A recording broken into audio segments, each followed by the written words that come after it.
Welcome to Season 2. This year, we're shifting the focus to hope and healing. Join Barbara as she connects with inspiring guests and shares her personal and professional insights.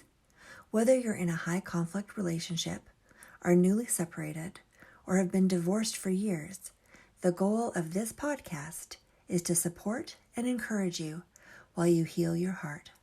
Let's begin. Welcome to another episode of the Broken Families podcast, where we host conversations around divorce, parental alienation, and high conflict personalities. My name is Barbara Lapointe, and I'm proud to be the founder of this podcast and your host today. Today, we are going to discuss domestic violence. It affects 1 in 4 women and 1 in 10 men.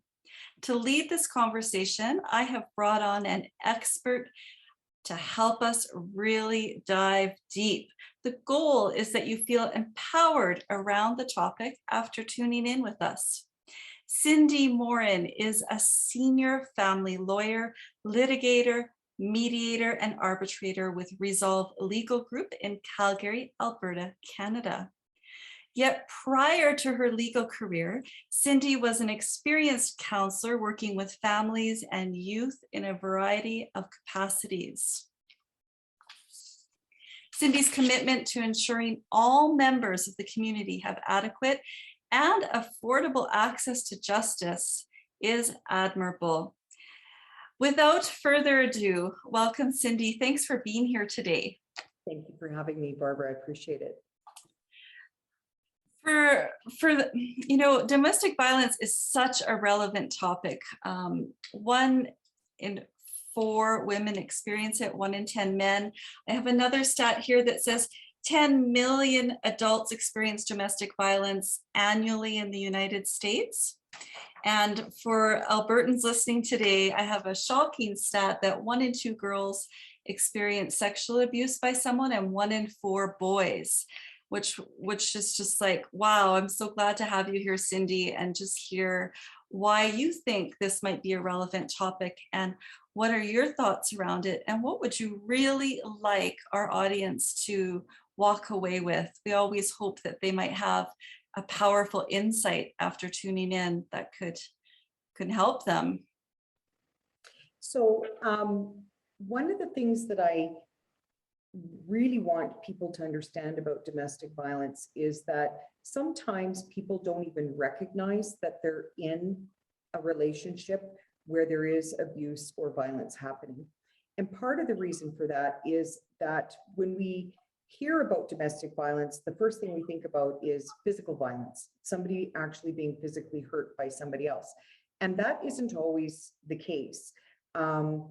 In fact, I'm going to spin off on a little tangent here and tell you that over the weekend, I was encouraged to watch a Netflix series called Made. And it's a fictional series, but based on true events from people that have actually experienced domestic violence. And I'm always kind of reluctant when I watch those shows because, there's a certain element of dramatization to it and whatnot. But this particular show was really well done. In fact, I ended up binge watching it the whole weekend, and there's a lot of episodes. But I was so intrigued and pleased with how they presented domestic violence because it really brought a lot, I think, to the table with respect to awareness. So if people are watching that, I think people are going to learn a lot about the different types of violence that occurs. In fact, the main character in the show goes to see a social worker, and the social worker offers her a bed at a shelter. And she says, but I'm not being abused. It's not real abuse. Now, Barbara, I can tell you that I'm also a survivor of domestic violence. There was domestic violence in my home as a child. And I remember saying, that's never going to be my relationship. And one day waking up and finding that, oh, here I am in that same kind of relationship, but it just looked different.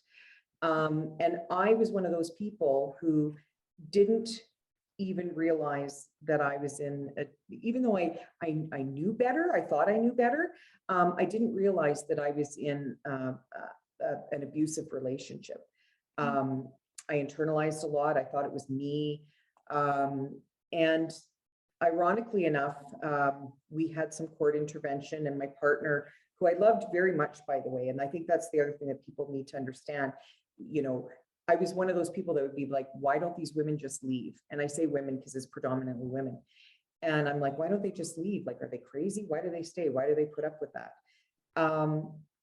And even when I had said as a child, that's never going to be me, I'm never going to have that kind of relationship, the dynamic encompasses your life in such a slow motion way and so subtly that you don't even realize it's actually happening.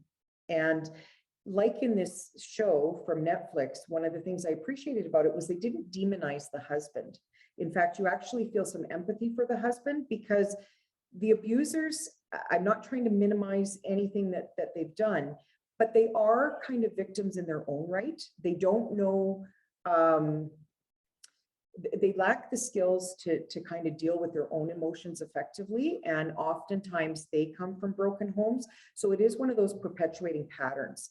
And I'm one of these people who, even though I maneuver through the justice system and I help people or families experiencing domestic violence in the justice system, I think the justice system is the worst place to be dealing with these kinds of issues, because I see them more as a community health issue that needs to be looked at, and we should be wrapping around the family and trying to, we know more often than not they get back together. So trying to really work with that family and really intervene so that if and when they do get back together, or if they stay separated, they're functioning on a much better level. But instead, we kind of band-aid the situation. So we tend to separate these people and then they go on about their lives, sometimes coming back, sometimes not. And when they don't, they just go on to other relationships and keep repeating these patterns, whether you're the victim of it, or, you know, I don't even like the term victim. I like more survivor of it. But you're both parties are survivors of it. The children especially are survivors of it, as far as I'm concerned. But whether they survive it effectively or whether they just keep repeating those patterns really boils down to what kind of intervention is happening. And are these people reaching out for that extra bit of help beyond the legal system? Because the legal system isn't there to help. It's just there to separate, you know, kind of deal with the immediate stuff. And the way we take these families through a justice system that is built for like civil litigation with rules of court and all the rest of it, it just doesn't fit what the families need. It's not as transparent as I think it needs to be in order for us to really intervene effectively. And I also think that systemically, this problem needs to be addressed as well, because if you are a lawyer that's well-versed in this area or a judge that's well-versed in this area, you can do some pretty good stuff with a family. But if you're not trained in this area and you're just kind of dealing with it as it appears on your table, you may not even recognize the nuances and the dynamics that are happening between this couple. So I'll give you an example of what I mean. One of my favorite justices, Justice Couture, she, prior to being a justice, was a mediator, very, very excellent mediator. And she was telling me a story one time about how there was a couple who had domestic violence was a part of their life. And during the mediation, they each had lawyers in the mediation. And she said that the woman kept giving into stuff and she couldn't quite figure out why, because she had her lawyer there telling her, I'm not so sure that that's a good idea, and the rest of it. She learned later on that anytime the wife's lawyer would try to assert what the wife needed, the husband would sit there and turn his wedding ring like this. And that was always something he would do before he would become violent toward her. Wow. So everybody in the room was oblivious to the fact that she was being triggered by this. And I can't recall what Justice Couture had done to kind of address it, but she ended up finding out that that was an issue, I think because she caucused with the lawyer and the client. So forgive me if I'm not telling the story correctly, but it came out anyway. And then she had to kind of revamp how she was going to deal with that mediation. I don't even know going into that mediation if they were even aware that domestic violence was an issue. People are embarrassed, especially you know, when you have children and you know better, like I know for myself, I was extremely embarrassed. But first of all, I just didn't believe I was in an abusive relationship. And even when counselors would tell me, yes, this is what it is, just like the character in this show, I was trying to convince them that they were wrong, that I was the problem and I needed help.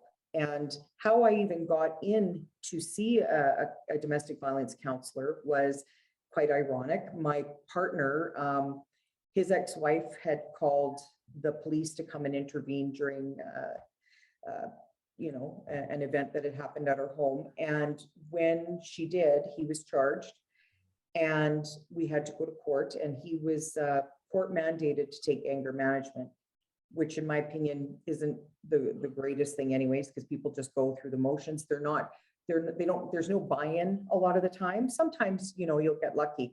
But that's a whole other conversation for another day on how I have plans to change the world one day, you know, or do my part in any event and try to restructure how we deal with families and domestic violence. But with our current system, you know, these people get sent to anger management.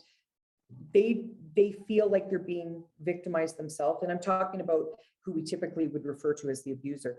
They feel like they're being victimized by the system because they honestly believe that what they're doing is normal on some level. And so when you get them anger management, they're going through the motions, but they're also very angry that they were forced to go to this. And I know in my experience, my partner had said to me, "You're the one that needs anger management." And I said, "You know what? If it's me, I'm happy to take whatever you think I need to take to make this relationship better," because I was very motivated to make the relationship better. I was madly in love with my partner. I was not in love with some of the things that he did. And when he became that Dr. Jekyll, Mr. Hyde, he was very scary. He was not the person that I was in love with when he was that person. But as our relationship went on, he became more of, you know, that evil scientist or whichever, I'm not sure. Dr. Jekyll, I think, was the good guy. Dr. Hyde was, or Mr. Hyde was the bad guy. So when he was becoming more like Mr. Hyde, that started becoming more frequent. And then that really loving, amazing person that I was in a relationship with became less frequent. And because we do know that these relationships escalate, it tends to get worse before it gets better, if it gets better at all. And people like myself in that relationship, you know, when you love your partner so much, you want to do anything to try to make that relationship work, even if it means walking on eggshells or whatever you got to do. And I know for me, when I said to him, "Look, if it's me, I'm so motivated, I'll do whatever it takes to make this work." And so he said, "Well, if I'm going to anger management, you need to go as well." So he made me make a phone call. Actually, I tell you a lie. He made the phone call to the shelter saying that I needed to be in the anger management program, da, da, da, da. So they put me in the group with the women for anger management. And I'm listening to these stories from all of these other women in this group. And I'm thinking at first, I don't belong here. You know, I'm not really abused, and I'm just taking up space that could be better served for somebody else. But then as I started listening to all of the other women and their stories, what I found was we all had the exact same story. We all had the exact same triggers. We all had the exact same actions, like the gaslighting that sometimes goes on, or they were the same story, just different people and different dynamics, like family dynamics. And it was actually quite shocking for me to hear that, because my experience from domestic violence as a child was everything was very physical. And I remember witnessing that as a child, but when I was in my own relationship, it eventually got physical, but for a good number of years, it wasn't physical. So I kept thinking, well, what's my problem? I just make him angry, and he didn't hit me, he just hit the wall beside me, right? Right. And I think, you know, I think we're getting better as a field like in the legal field, and even, you know, in ancillary fields, I think we're getting better at addressing it, but we're still so far from where we need to be.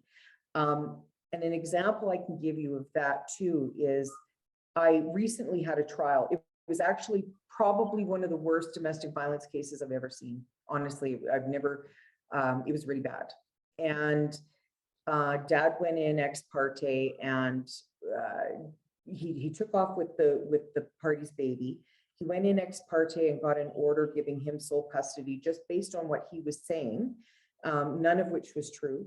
And by the time you actually get into court and actually have evidence heard by a judge, a lot of time can pass and a lot can happen in that child's life that can negatively impact them when they're being constantly put in a situation. I mean, I'm sure, you know, I know you've had speakers on that have talked about the brain story and talked about the impact that toxic stress has on children. So we're getting it wrong when we're having these families wait so long to be able to get before a judge and have a hearing. I know with this particular family that I was working with, my concern was that this baby was missing certain maturation periods with respect to attachment. And we know from the research how a lack of attachment can really cause multiple problems for children down the road. And courts are supposed to do what's in the best interest of the child, but if they're not aware, just like with, you know, Justice Couture with the wedding ring, if they're not aware of the subtleties that go on between a couple in that kind of situation before the court, you can see these families in a worse situation at the end rather than a better situation. So with this particular family, you know, it looked like dad was winning constantly because we had to wait for the evidence to get before the court. Then when the evidence got before the court and we got an order in our favor, he just went to a different jurisdiction 2 days later. Complete ex parte for your listeners means without notice to the other side. So we weren't even aware. And he would go in before the judge and he did not tell the judge that we just had an order in the other jurisdiction. He said that there were no orders in place. He was able to get a mental health warrant against my client and have her committed, which the doctors were scratching their heads saying there's nothing wrong with her. But that's one of the things that we see in domestic violence relationships a lot, is over pathologizing the victim, making them, you know, you're crazy, you don't know what you're talking about, you're mentally ill. Trying to diagnose personality disorders. Yes. There is none. And of course, my client was believing that, like she was doubting herself and believing that there was something wrong with her, despite the fact that she had a team of medical professionals, a psychiatrist, a psychologist, and a neurologist, all telling her there's nothing wrong with you. But the fact that her husband, who she really, I mean, all of her locus of control was right on with him. Like she couldn't even experience a feeling without it first kind of being permitted through her husband, if you will. Like, yes, that makes perfect sense. You can feel happy if he allows her to feel happy. And that's part of the problem, is these individuals that are experiencing domestic violence, they no longer think or feel from themselves. They become quite numb. And so when this person who is like not a doctor is saying, there's something wrong with you, blah, blah, blah, even her own medical team that are saying, no, there's nothing wrong with you. When what her husband is saying is being supported by the actions of the court, because the court can't necessarily see the forest for the trees just by virtue of the way court is structured.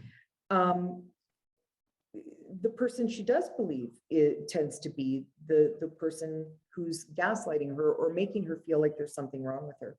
So in this particular file, I mean, thank God, you know, we are getting better, and, you know, our Divorce Act in Canada was just changed so that we include coercive control, and courts are now looking at things beyond physical violence with respect to dealing with family violence now. So they're looking at, okay, well, what are the other ways that people are being abused? So there's like financial abuse and you know, emotional abuse, and coercive control is huge, where you're not even allowed to think for yourself anymore. You are constantly being told what you're going to do and how you're going to do it. You're being manipulated to actually follow through with that, or there's going to be worse consequences, far worse than what a court could order, right? Exactly. So in this particular case, we were one day away from trial, and despite there being multiple court orders saying that the husband was not to contact the wife, he was relentless, contacting her all the time. He would make videos of himself with the baby saying, "I'm so sorry that mommy doesn't want to see you. I keep telling her to come here, even though there's a no contact order, so she can't without breaching an order." And then that's playing on her. Or he would bring the baby in for cross-examinations so mom could hear the baby in the next room crying or cooing, but he would be like, "No, I'm not letting her see the baby." So a lot of manipulation going on, very pervasive. And finally, he said the night before trial, he had said to my client, That is cruel. if you don't fire your lawyer, I will make sure you never see this baby again. Now, when we're bringing contempt applications and the court is saying, we'll deal with that down the road, it's okay, and he is breaching every court order, I don't blame a client for wanting to go back to that bad situation, because it's still a bad situation with her out of the scenario, but at least she gets to be with her child, because the child's being held hostage, if you will, and used as a manipulation tool. And I remember going into court the day of trial and my client crying, literally crying, and saying to the judge, "My husband has told me," but husband was late, because I'll tell you, if he was there on time, this never would have even got before the court, but at least it's on the record. She said, "My husband told me that if I don't fire my lawyer today before court starts, and if I don't drop everything, even though he's the one that brought it into court in the first place, that I will never see my baby again." And he even made threats of blowing himself up with the baby. So she's crying, saying to the judge, "I have to fire my lawyer. I don't want to fire my lawyer, but I have to, and I have to go back." And the judge said, "Okay, then we'll vacate all previous orders." And I'm sitting there gobsmacked. I actually even said to the judge, "I am prepared to, at the court's direction, to stay on the file pro bono to see this through," right? So we're taking the onus away from the client so that she's not put on pressure by her husband, if the court would have intervened and done that. But the court said, no, if she wants to go back, she goes back. And I'm thinking, what is the purpose of changing the legislation with respect to coercive control if we have a system where not all of the judges understand it enough to actually follow through with what they're supposed to do through the legislation? And it's troubling to me, because you can't even get a better example of coercive control than a client crying and saying to a judge, "I am being told I have to do this, or this is my consequence." And the judge still saying, "Well, if that's what you want to do." I was gobsmacked, and so was everybody else in the courtroom. And this is not to say that that person is a bad judge. They're actually a pretty good judge, but they just don't understand enough about what coercive control is or domestic violence is to make a good ruling, right? And oftentimes judges also don't have much of a repertoire with respect to trauma and how trauma affects people before them. And I'm just concerned that women like your client are getting re-victimized through the court process over and over and over again, and re-traumatized. So what could be done? What could be done about that? And why are judges so out of touch with high conflict personalities? And I know that that's kind of changing.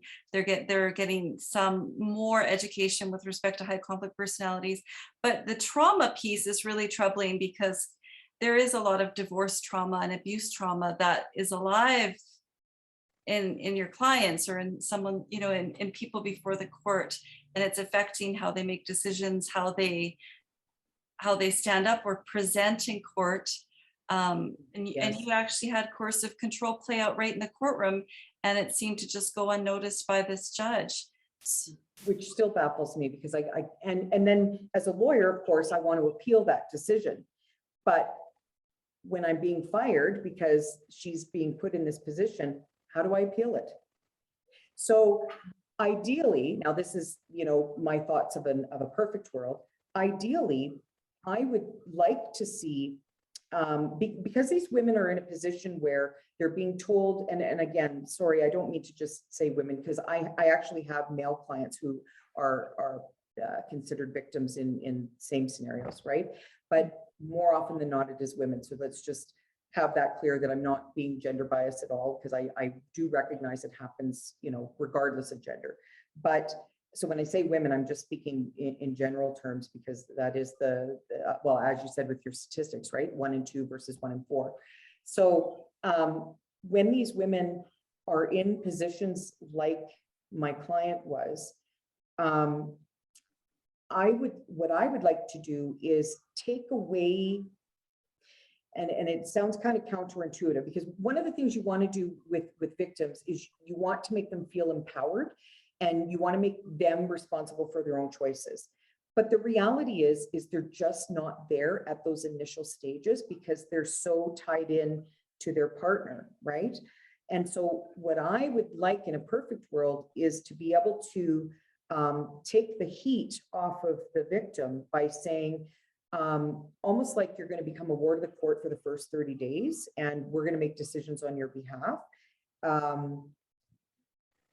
And I know that you're probably going to have a lot of listeners who are professionals in this field going, no, she needs to have control. She does, but we need to get her there. There's the readiness factor. She's got to be ready to do that.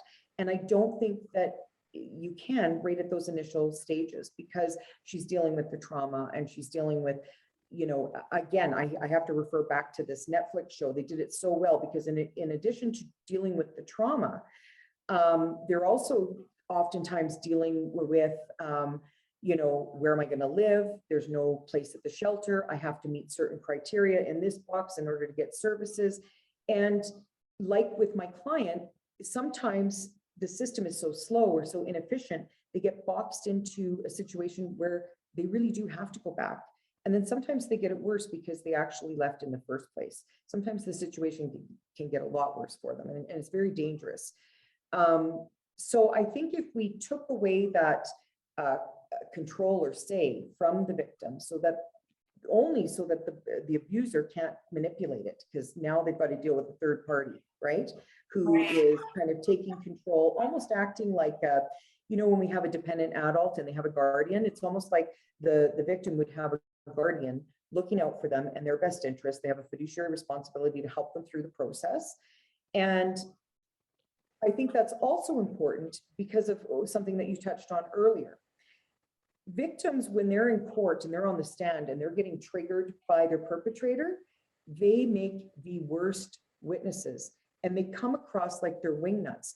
And I say that with love, because these same people are extremely functional in every other area of their life, but myself included. Whenever I was being triggered by my partner, I looked like the biggest wingnut out there, because I wasn't in the headspace. I was, he would say things that I knew weren't true, and I'd just be like flustered, and I couldn't even get a thought process out.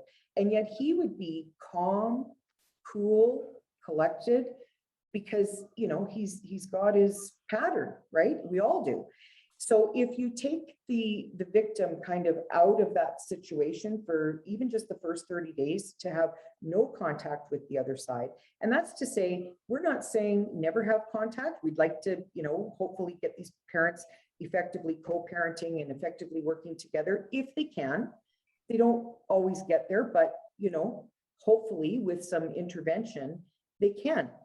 And really get some buy-in from the other side. So instead of court mandating it, say to the other side, is this relationship important to you? And if so, we would like to see you go into these programs. We have wonderful organizations in Calgary. We're so lucky that have domestic violence prevention programs, both for men and women. And they're very, very good, because they don't attack the perpetrator. They don't even say perpetrator victim. Like, honest to God, I hate those words, but for lack of better terms, that's what I'm using. But they really kind of when people are invested and they go in there, and we do have some men, pardon me, that will do that, we actually see not necessarily couples getting back together, but we see them functioning better, which is what we need for kids. So I really see domestic violence as being really a community health issue, and we need to move them right out of court and have these families go into a triage where we're having them make better choices and looking at the reality of the situation and healing the family rather than just breaking it apart and hoping that they don't move on and repeat patterns, because they do. It's trying to intervene at a level where we can kind of reverse those patterns, or at least make them not as not such a, not, I know it's going to sound terrible, but not as much of a negative impact as they otherwise would be if we give them some tools and skills to kind of help them along. So although I get it, we don't want to take control away from the victim. We want them to be empowered. They have to be ready to do that. And I'm, if we had all the money in the world and all of the time in the world, revamping at least domestic violence court is would be huge, would be really huge. And I don't think it would take a lot of money or resources to do that. I just think it would mean an investment that we're not prepared to make, because it's easier to take the path of least resistance, right? Yes. Yeah, that's true. I mean, I guess just to underscore what you said, that when you're being abused or you've been abused, you literally can't self-regulate your emotions when you're in fight or flight mode. And in court, as you were mentioning, perceptions are everything. And it's not uncommon, as you said, for abusers to be calm, cool, and collected. In some sociopaths, it's been recorded that their heart rate actually slows down. Whereas the person who's being abused and they go into fight or flight mode, their heart rate, their nervous system is speeding up and breaking down. So it's a hard when you get into a very high pressure situation like court, to all of a sudden you literally physically cannot be calm, cool, and collected. Yeah, and you're right. Like even when the abuser is on the stand, they're not talking to their spouse in the normal way that they would when they're being abusive. They're very matter of fact about it. They're very in a solid headspace, and they don't get the same kind of triggers. And when you're dealing with domestic violence in a civil kind of court system, credibility is what a lot of these cases boil down to. So you're already at a disadvantage credibility-wise when you're in there and you can't even formulate a sentence properly. But again, just like with our client support services that we have here with our client support coordinator, wouldn't it be ideal to have like a guardian say, okay, I'm going to be, and I mean, that's even a terrible choice of words, but we do it with dependent adults. So if we had a guardian that was responsible for this person for 30 days, and also was the one that could get on the stand and tell their story. I get it from a legal perspective, that's hearsay, but get the legal stuff out of it. It doesn't work. So if you have a guardian getting on the stand and telling the story so that the person's not being re-traumatized, and it's not about, we want to get it in a process, almost like a mediation process, where you don't have to rely strictly on the rules of evidence, so that people are being treated in such a way that they're not being re-traumatized, and that we're actually able to get to the issues and kind of just flesh those out and then work with the family as a whole. And one thing that we used to do with young offenders, I don't know if they still do it at Youth Justice, but years ago, through an agency, I think it was through McMahon Services, we used to do victim offender reconciliations with the young offenders, and they were very powerful. And I would like to see, something structured in a very safe way where we could do victim offender reconciliations, giving the victim the choice if they want to be in the room for that, or having somebody just in their position. So reading their, almost like their victim impact statement to the perpetrator, and then the perpetrator sharing their perspective too, because even though it's not necessarily, you know, a healthy perspective, they need to be heard too in order to get the buy-in, right? In order to get them to really want to motivate themselves to fix the situation. And I think, you know, even on a community level, I think that domestic violence really needs to be not ignored like it historically has been. And I would love to see more men become champions of the cause to make things better, and even offer themselves to be mentors, like men who have like really healthy relationships with their spouse, to be mentors to these guys so that the guys get better, you know? And this shouldn't have to cost a lot of money, but it would take a lot of time and a lot of effort to put it together. But aren't our families worth it? Yes, absolutely. I got goosebumps when you said that, because you've just brought 3 really powerful, transformative solutions to the table that we could consider to improve the situation. That would make a real difference. I'm sorry, I don't mean to keep interrupting you, but my brain's going a mile a minute. You're a lawyer, you're supposed to. I'll put it to you this way. I really, I'm going to get teary, not going to go there. I really loved my dad, and I really loved my mom. You know, they're my parents. And as a child, I remember seeing my dad kicking my mom. My mom was on all fours, and he was kicking her, and I thought they were playing. And my sisters, who were older than me, were crying, and my one sister then started beating me up because I was laughing, because I thought they were playing. I didn't understand. So my sister beat me up, and my parents were divorced when I was 2, but they kept getting back together, you know, the whole cycle. And they finally separated for good when I was 12.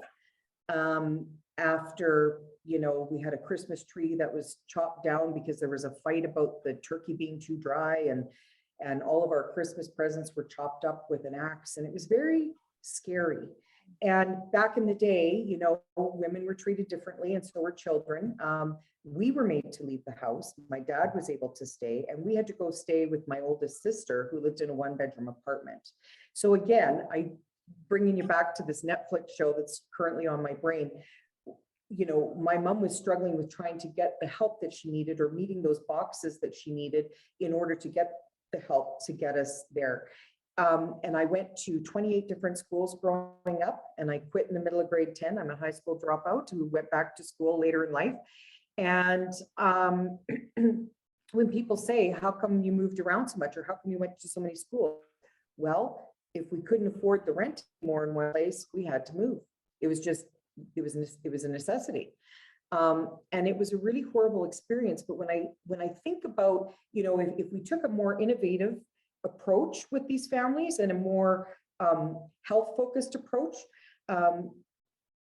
if we had had something like that within our own family, my parents might have got through it. And the reason why I say that is because my dad passed away 6 years ago. But you want to know who was right by his side? My mom. They loved each other very much, but they got married young. Neither one of them had good skills, which meant that us kids didn't learn really effective skills. But wouldn't it have been great if we could have had some intervention in our family of origin, so that we could have gotten better, like throughout, rather than right at the end, right? Absolutely. And same with my own relationship. If we could have had people come in and help us, we might have got it right. And who knows? I mean, maybe not, but we certainly would have had better odds of success. Yeah. And I know for me, as an adult child who experienced family violence, and then later on as an adult myself, you know, when I look back, I just think how much better it would have been, even if my parents never got back together, or even if I never got back together with my partner, my kid's stepdad. When my husband died, I was actually pregnant with my youngest. So the man that I was involved with and had this family violence going on, that was the only dad that they had ever known. And again, they missed out on having a dad whether it be stepdad or bio dad, because of circumstances that could have been made better potentially if my partner would have had the buy-in, and I think he would have, like, honestly, I think there was potential for him to get better, but I certainly wasn't going to wait around and hope that it would, because he had me in danger and my children in danger. But again, it's all about getting the right resources together to help these families become better. And it doesn't work when you put it in a civil system that is meant for companies and corporations to sort out, disputes. This is not sorting out disputes. Family violence is, pervasive on so many levels, and the ripple effects go beyond the family into the community, into jobs. From a cost benefit analysis, if we invested in these families at the outset, I think the long-term outcome would ultimately save money. People, we wouldn't have the backlog in the courts, because we're actually triaging these families and treating them, not just separating them and as I've said multiple times, perpetuating the problem. I couldn't agree more with you. I love the perspective, and I love how you come at it, and the solutions that you bring forward are helpful and transformative and healing. You shared a lot. I wanted to touch quickly, if we could just back up on 2 points that you made. One, there are harder questions to pose, but you mentioned about attachment and the mother-child attachment. And for so many people don't understand how critical it is to have that bond with your parent, but specifically a mother-child bond is crucial. Do you feel that courts recognize and acknowledge the importance of that bond and the importance of mother, the role of mother in present moment? Like maybe courts did in the 60s, but right now I'm curious to know, are courts understanding how important mothers are in the lives of their children in terms of that sacred bond? So I'd have to answer that by saying both parents are really important. I think oftentimes courts underestimate the value of dads sometimes. Right. And again, when you're in this situation, unlike my most recent client where dad was doing all the ex partes and getting the child in his care, lots of times we see women fleeing with the children, and then children not building those bonds with dad. Because one important thing to understand is if you're an abusive husband or an abusive wife, that doesn't always mean that you're abusive to the children. It doesn't necessarily always filter down. Now I say that, with a grain of salt, because obviously children are impacted vicariously, but the abuse isn't necessarily directed right at them. So if you take the adults out of the situation, sometimes you can still have healthy relationships individually with each parent, even though they may not be necessarily the best parent with the best coping skills. It's just a different stress level, right? Not always, but I just want to put that out there, because I've often had clients come in where they're fleeing a domestic violence relationship, and then they're like, well, my husband can't see my son either because, and it's like, well, when you're not around, what is that relationship like between dad and the child? And so again, everything has to turn on an individual basis, but the bonds of both parents are really important. And I just think it's underestimated. Both parents need to have healthy relationships with their children whenever we can make that happen. And I think that as professionals, we should be trying to make that happen on both sides, because it can be detrimental to the child to lose either one of those bonds. If it's possible to make them healthy relationships, because there are circumstances where the child is better off not having as much contact with one parent, lesser of two evils, if you will. But again, that's when we're dealing with families that don't have that kind of intervention. So I'm kind of spinning off on you a bit. Do I think that courts recognize the importance? I think a lot of times they actually do, but the system itself isn't conducive to addressing that effectively, even when judges are aware.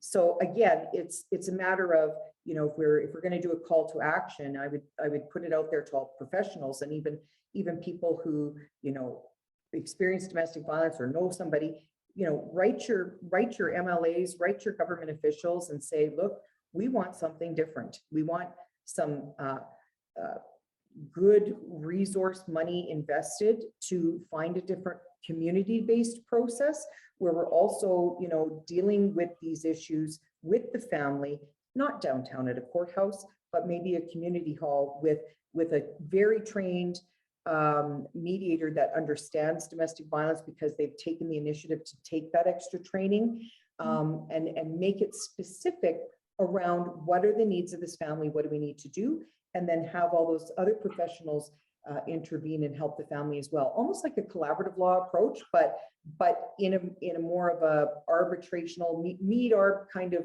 process away from court. Yeah, I love that because you're supporting the family and you're supporting them in so many ways that they need it before. Yeah, that's another great solution. Absolutely. Well, and I mean, even if you look at our Indigenous brothers and sisters, right? They're always taught, okay, you bring the elders in, you bring everybody in, and we're going to work with this family. They don't automatically start, tearing people apart saying, we're going to get you divorced and so true. Everybody else, That's so true. The whole community comes in and they say, okay, we got a problem here. It's not working. It's not healthy for your children. It's not healthy for you guys. What are we going to do to fix this? And we want everybody's buy-in, because if you're not going to buy in, well, you're out. And then we're just going to work with the family who is there. Doors always open if you want to come back and try to be part of the solution. But if you're not, away you go. That's and then really interesting. Yeah, I mean, honestly, we could learn a lot from Indigenous communities and how they deal with conflict resolution.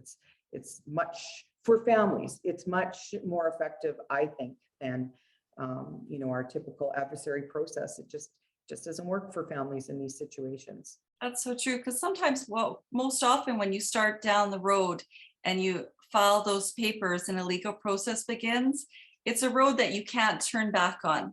And you are kind of systematically fragmenting your family, and things often get worse before they get better.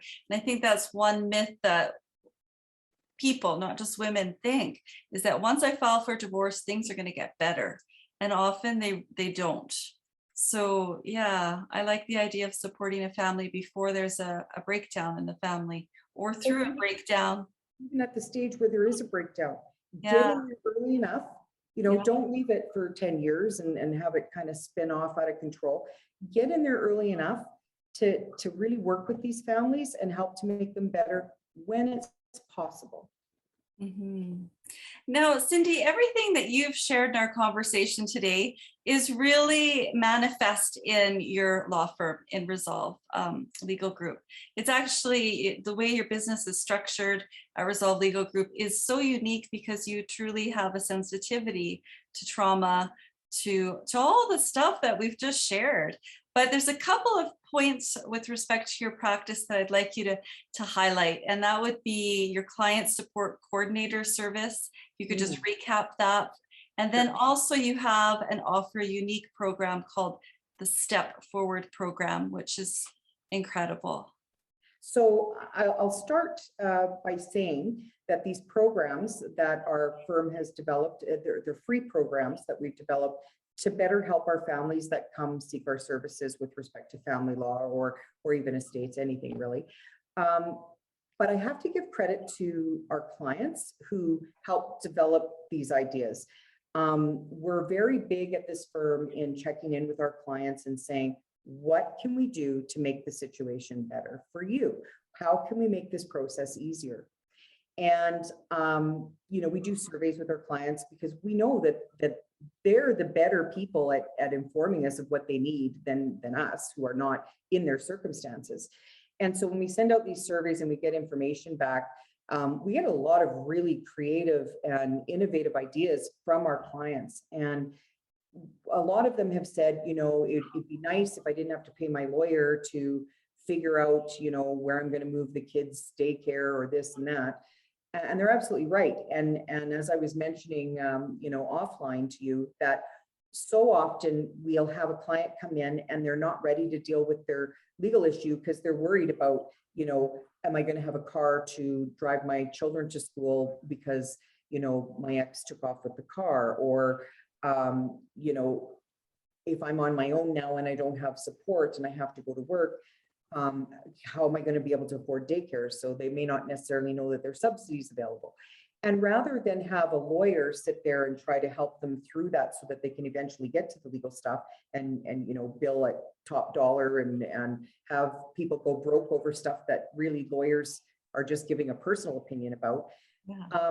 We developed a role of a client support coordinator. So when I have a client who's really struggling with some of those personal issues and needs to kind of get stuff sorted so that they can be ready to deal with the legal stuff, I will walk them down the hall and I will have them meet with our client support coordinator and say, the coordinator is here to help you with anything that you need from a non-legal perspective, so that you can get that sorted and you can kind of deal with the most immediate things that are troubling you and that you need to get dealt with, so that by the time you're done that, you'll come and you'll be ready to deal with the legal stuff and you're not paying a fortune. Again, it's a free service. One of the best things we ever did at this firm was develop that role. And then the role expanded over time too, because then we, you know, what we kept hearing was people didn't want to keep telling their story over and over. They didn't want to go see a psychologist or a counselor and a financial advisor and have to tell these stories over and over with their situation.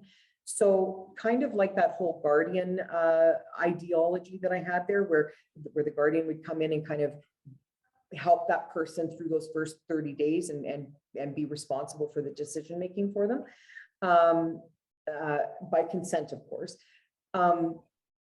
The client support coordinator takes on that role. There's a consent form that's filled out, and then the client support coordinator not just gives out pamphlets and say, oh, here's some other resources for you. They actually take the initiative to make the calls, tell the client's story so that they don't have to keep being re-traumatized by the story that their own narrative is. Somebody else tells the story, gives the lay of the land, and gets the other people involved on the file that need to be involved. The other nice thing about having the client support coordinator do that, I know for myself, when I had lost my husband, just even waking up and making one phone call was like walking through mud. And some days I just couldn't even make the call. I didn't have the energy because you're grieving. So to have somebody else there to make those calls for you and set those things up, just to make it easier for you to kind of deal with what you need to deal with, so that you can function or get back to being functioning effectively. It's very nice to have somebody else do that legwork for you, so that it takes some pressure off you and gives you a chance to kind of breathe. And again, I know I'm going to sound like a broken record here, but you can really see that in that Netflix show. You know, this girl, it's I'm like watching it. you have to, it's so good. She takes 2 steps forward and then she gets kicked 3 steps back, and how she doesn't quit, I don't know, because I was ready to go, oh, just go back to the husband already, you know, like I was ready to go back to him because I was getting exhausted just watching everything that she had to go through. And these are the realities, though. That's what I love about the show so much, is they've done it so well, because these are the realities of my clients. And this is why we developed the client support coordination role, so that they had somebody there that could help them through that, so that they could make better legal decisions and better decisions about their children and their family. That is a deeply supportive service, supportive service. And I love it. I just feel calm when you talk about it. And there's just so much trauma and pain in divorce that so much more helpful than have your lawyer say to you, go see a psychologist. You need to go see someone. And some lawyers are insensitive that way, because they don't want to deal with it. And then also that they can conserve their funds, their professional fees. Yes, is really valuable. We all know, like with domestic violence too, the cost, the access to justice, it really becomes how much justice can you afford. So you really, like I always tell my clients that are going through high conflict files and high conflict divorce and domestic violence, I always say to them, listen, we need to pick your battles very carefully, because what we don't want is for you to run out of money. And unfortunately, like, even though family lawyers are very good at doing pro bono, we still have staff we got to pay, we still have overheads, we still have to keep the lights on. So there's only so much that we can do, which, by the way, is a topic for another day, but I also think that family lawyers should be paid the same way doctors are paid, family doctors are paid, so that everybody's on the same level playing field and nobody runs out of legal services and access to justice. But that's a whole topic for another day. That's an excellent point too. Honestly, because again, it really is about community health. And if they had access to lawyers, and I know that there's legal aid, I am not a fan of legal aid because the premise behind it was to level the playing field. But what happens is it goes like this, whoop, and then people, people who are victims sometimes start to feel a little bit more empowered, and then they kind of retaliate. Sometimes victims actually become abusers themselves when they start to feel that power because they don't know any other way to respond. So that's a whole other dynamic. So legal aid, I think, perpetuates that sometimes, and it doesn't level the playing field. So if the other thing is, you would never have lawyers that were overbilling because we'd all be paid the same, right? Absolutely. And it would reduce conflict or de-incentify conflict. Well, and I mean, let's be honest, when you have overheads to pay and whatnot, I'm not saying all lawyers do this. I'm not even saying that there's any lawyers that do this, but I suspect there's the potential for overbilling. And there's also the potential to not necessarily, even though lawyers are supposed to do what's in the best interest of their client, sometimes if you've got staff to pay and you haven't billed enough or your clients haven't paid you, there's the risk of them potentially pushing something down a litigation track, because guess what? Where do lawyers make their most money? In a litigation track.